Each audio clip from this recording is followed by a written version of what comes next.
Flash limited एक company है जो लाहौर स्टॉक एक्सचेंज पे लिस्टेड है। पुराने जमाने का सवाल है, उस वक्त 2-3 स्टॉक एक्सचेंज होती थी, लाहौर, इस्लामाबाद, कराची। अब एक ही होती है, उसे कहते हैं पाकिस्तान स्टॉक एक्सचेंज। एक कंपनी है जो लिस्टेड है स्टॉक एक्सचेंज पे। बोर्ड ऑफ डायरेक्टर्स ने अपनी मीटिंग में डिसाइड किया, रिकमेंड किया है कि वो एक इंटरम कैश डिविडेंड देना चाहते हैं 25% के रेट से। बोर्ड ने अनाउंस कर दिया है date of book closure from April 23 से अप्रैल 30 2009। बोर्ड ने मीटिंग की है अप्रैल 1 2009 को, जिसमें उन्होंने डिसाइड किया है कि हम डिविडेंड देने लगे हैं, और बुक्स बंद कर दी हैं उन्होंने अप्रैल 23 से अप्रैल 30 के दरमियान। Describe the requirement of companies act 2017 in respect of payment of above dividend. Also describe the consequence of non payment of dividend with in the specified time. उन्होंने कहा बताएं ऊपर का डिविडेंड पे कब होगा। अब इसका मतलब ये है कि अगर कमेंसमेंट ऑफ बुक क्लोजर है, बुक क्लोजर का नोटिस दिया और इंटरम डिविडेंड है, तो जिस दिन बुक्स क्लोज हो रही हैं यानी कि अप्रैल 23, वहां से आगे 10 वर्किंग डेज के अंदर अंदर पेमेंट हो जानी चाहिए।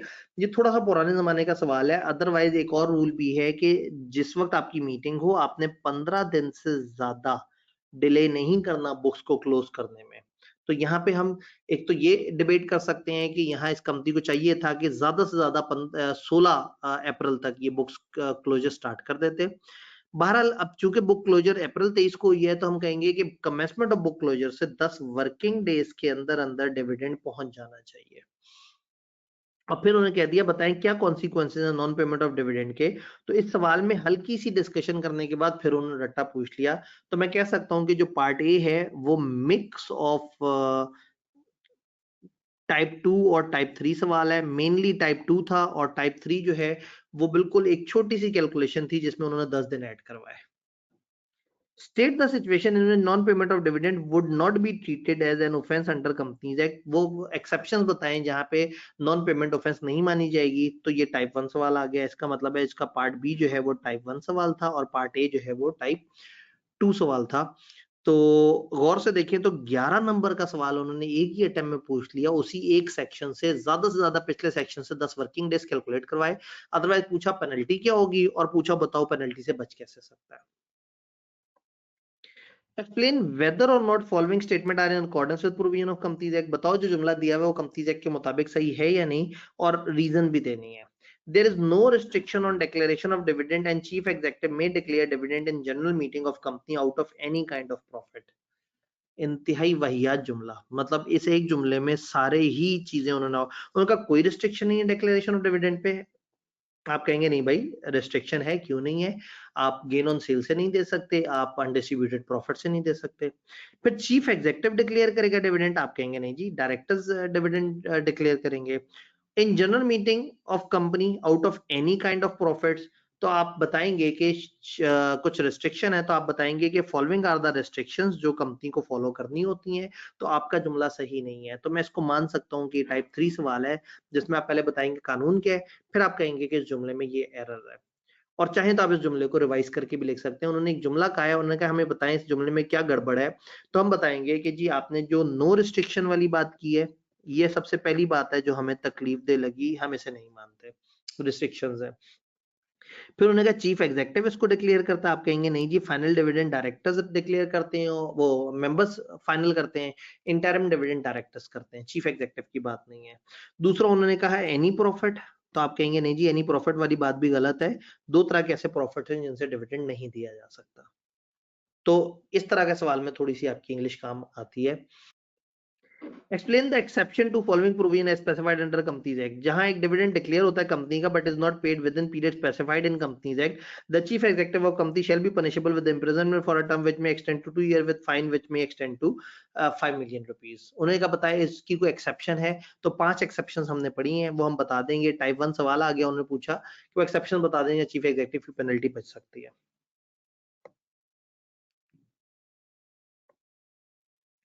On 20 February 2013 director FDA limited एक लिस्टेड कंपनी है, उन्होंने एक इंटरिम डिविडेंड दिया ईयर एंड 30 जून के लिए। सब्सिक्वेंटली कंपनी को एक मेजर बिजनेस कॉन्ट्रैक्ट मिला जिसके लिए कंपनी को इमीडिएटली पैसों की जरूरत है। 20 फरवरी को डायरेक्टर्स डिक्लेयर कर चुके हैं, डायरेक्टर्स ने अनाउंस कर दी है एक interim dividend. Management wishes to defer payment of interim dividend, management चाह रही है कि वो इंटरिम डिविडेंड अब ना दे। कंपनीज एक्ट के मुताबिक बताएं क्या हम डेफर कर सकते हैं पेमेंट ऑफ इंटरिम डिविडेंड? नहीं।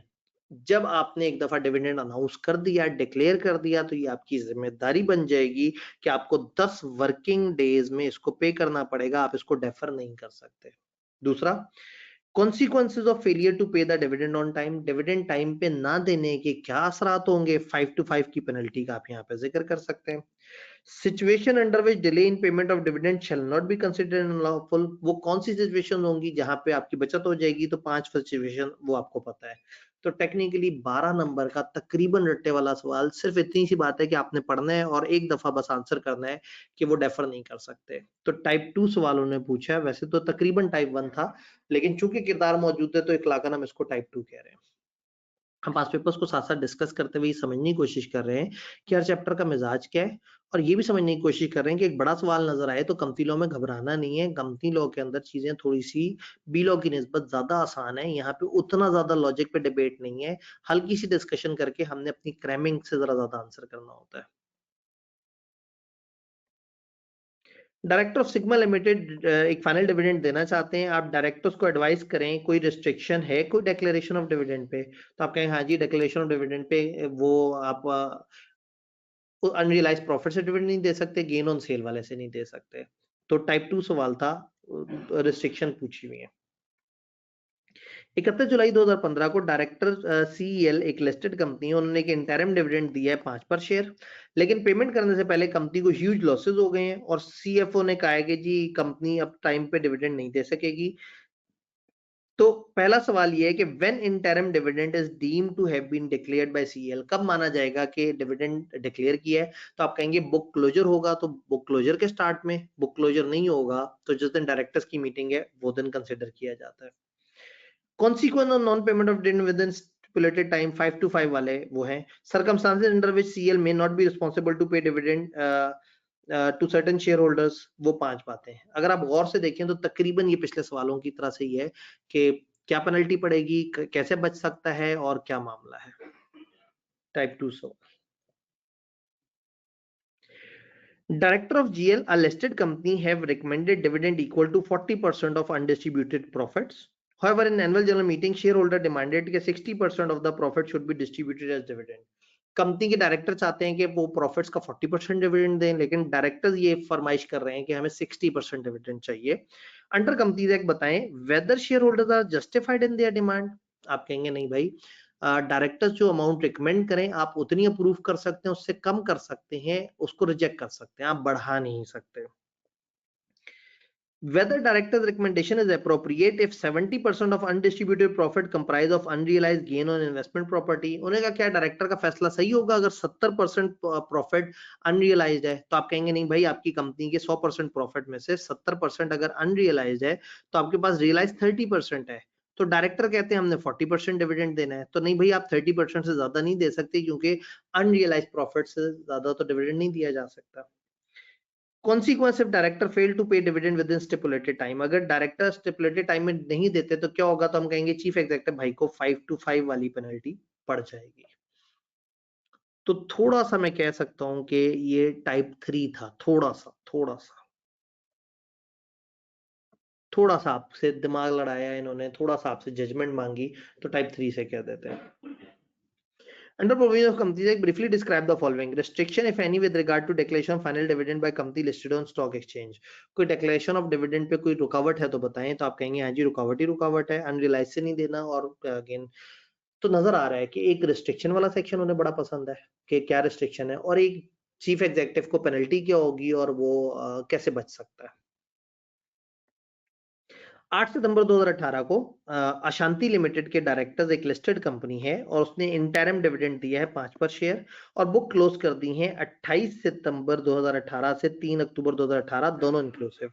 अंडर कंपनीज एक्ट बताएं कब पे करना होगा अब डिविडेंड, और कोई 4 सर्कमस्टांसेस बताएं जहां डिविडेंड ना पहुंचाना डिफॉल्ट नहीं कंसिडर किया जाएगा।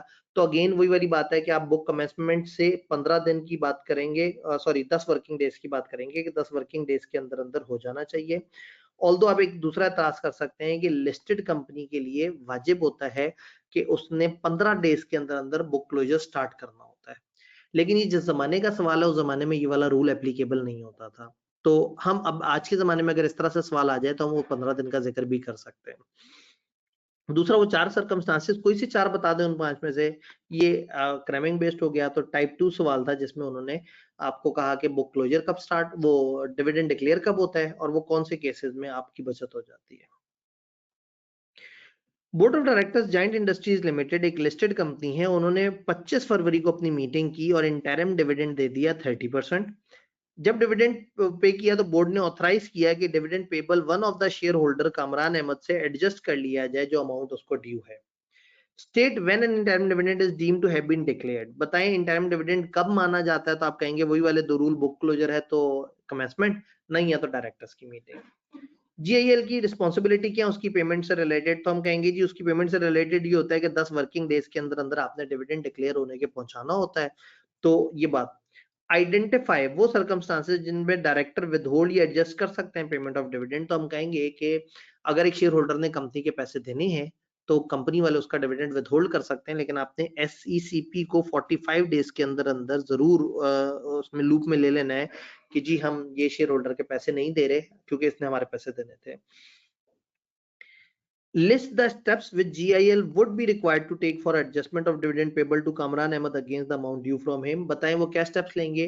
हमारी किताब में कोई एक्सप्लेनेशन नहीं है। प्रैक्टिकली हम क्या करते हैं, हम उस शेयर होल्डर को बताते हैं कि तुम्हें हम डिविडेंड नहीं दे रहे, तुम्हारे हम डिविडेंड को होल्ड करने लगे हैं क्योंकि तुमने कंपनी के पैसे देने थे, और एससीसीपी को भी बता देते हैं। तो ये आउट ऑफ सिलेबस था, ये किताब में नहीं लिखा हुआ और इसको हम खुद से आंसर कर सकते हैं। तो हमारे पूरे सीलों में अगर कोई वाहिद चीज आउट ऑफ सिलेबस है आज की डेट में तो वो ये वाला एक छोटा सा वो है। ये हमें नहीं, किताब में नहीं लिखा हुआ कि अगर आपने किसी का डिविडेंड होल्ड करना है तो उसका क्या प्रोसेस है। जिस जमाने में सवाल आया था उसमें भी नहीं लिखा था और अभी भी इसके ऊपर पूरा लंबा चौड़ा प्रोसेस नहीं है। तो आप अपनी जनरल अंडरस्टैंडिंग की बेस पे एससीसीपी वाली बात लिखेंगे तो बात बन जाएगी। कंपनी एक्ट के मुताबिक बताएं what are restriction imposed with regard to declaration of dividend. रटे वाला सीधा सीधा सवाल। In light of Companies Act, explain करें purpose of closure of register of members, also state the matter to be considered while issuing a notice to member intimating about closure of। तो book closure के ऊपर उन्होंने पूरा का पूरा आपसे note लिखवा लिया। टाइप 1 सवाल जिसमें बुक क्लोजर के ऊपर आपने बात करनी है। Under provision of companies distribution of dividend regulation, briefly explain paying agent। ये जो छोटी छोटी सी बातें ना हमारी किताब में, ये जो 10 वर्किंग डेज है, वर्किंग डेज की कैलकुलेशन और पेइंग एजेंट की डेफिनेशन, ये एक रेगुलेशन है छोटी सी जो हमारी किताब में बस 3-4 लाइनें उन्होंने ऐड कर दी हैं। तो वो डिस्ट्रीब्यूशन ऑफ डिविडेंड रेगुलेशन कहलाती हैं। आपको नहीं पता ये क्या है, लेकिन आपने देखा कि वो पूछ रहे हैं बताओ पेइंग एजेंट किसे कहते हैं, वर्किंग डे किसे कहते हैं और कैश डिविडेंड किस तरह से पे होता है। तो आप पेइंग एजेंट की डेफिनेशन देंगे, वर्किंग डे के बारे में बताएंगे जिस दिन बैंक खुला होता है, और कैश डिविडेंड कैसे देना है। वो जो 3 ऑप्शन हमारे पास हैं वो, और लिस्टेड कंपनी के केस में एक ही ऑप्शन। तो उन्होंने ये आपसे पूछा है रट्टे वाला सवाल, सीधा सीधा किताब से, कोई किरदार नहीं, कोई लोग नहीं। कंपनीज एक्ट के मुताबिक एनी 4 सर्कमस्टांसेस बताएं जिसमें chief executive shall not be penalised if payment of dividend is not made with in prescribed time. उन्होंने कहा कोई से 4 वो बातें बता दें, 5 हैं टोटल, कोई सी 4 बता दें जहां चीफ एग्जीक्यूटिव की जान बख्शी हो जाएगी। Recently appointed CEO of Uranium Limited has expressed interest in obtaining information on following matter। वो कुछ information मांगना चाहता है। When an interim dividend is deemed to have been declared, बताएं कब एक interim dividend को declare माना जाता है। आप कहेंगे book closure का notice है तो वहां, नहीं है तो जिस दिन directors की meeting है। और रिस्पॉन्सिबिलिटी क्या है जी, 10 वर्किंग डेज में आपने पेमेंट करनी होती है। Provide the above information to CEO in accordance with provision of companies act.